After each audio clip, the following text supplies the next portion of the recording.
And Burrow with the ball. First and goal. End zone. Caught.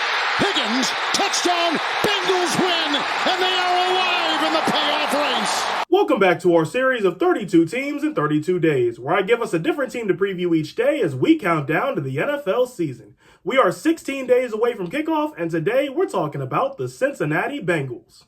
Last season in Cincy was kinda hit or miss. Cincinnati went 9-8, the same record they had in 2023, finished third in the AFC North ahead of Cleveland, and missed the playoffs for the second straight season. But over the spring, some players sailed off from the shores of the Ohio River, like Akeem Davis-Gaither to Arizona, Travion Williams to Cleveland, and Mike Hilton to Miami. But the Bengals made a couple moves. They re-signed Jamar Chase and T. Higgins, plus they went out and got Oren Burks from Philadelphia, Tadaro Slayton from Green Bay, and Lucas Patrick from New Orleans. Now let's see how the Bengals did in the draft. Cincinnati didn't have the busiest draft weekend, but it was balanced with 6 picks in total, 3 on each side of the ball, in a draft class that looks a little something like this. Shamar Stewart from Texas A&M, Demetrius Knight from South Carolina, Dylan Fairchild from Georgia, Barrett Carter from Clemson, Jalen Rivers from Miami, and Taj Brooks from Texas Tech. According to ESPN, here's the Bengals' projected Week 1 starters as they head to Cleveland to take on the Browns. This is offense, defense, and special teams. Those will all be on your screen now. This Bengals team, led by coach Zach Taylor in his 7th season in Cincinnati, is one of the richer squads, the 9th highest payroll in the NFL.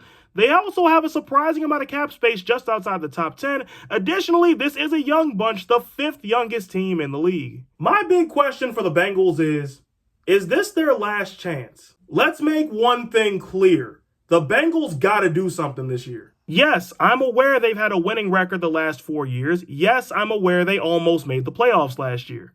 I'm also aware the Bengals have been highly touted the last 2 years, only to miss the playoffs both times. That won't fly in Cincy a third time. This is do or die for several people in the organization. Joe Burrow might be the only one safe here. I exaggerate nothing when I say there is not a team in the National Football League under more pressure than the Cincinnati Bengals. They've got the offense to get it done for sure, but what about the defense? Because the situation with Trey Hendrickson keeps getting messier by the day, and that's a guy the Bengals desperately need. Winning in a shootout is exciting, but the Bengals can't do it every week. Good luck, Bengals fans. You might need it.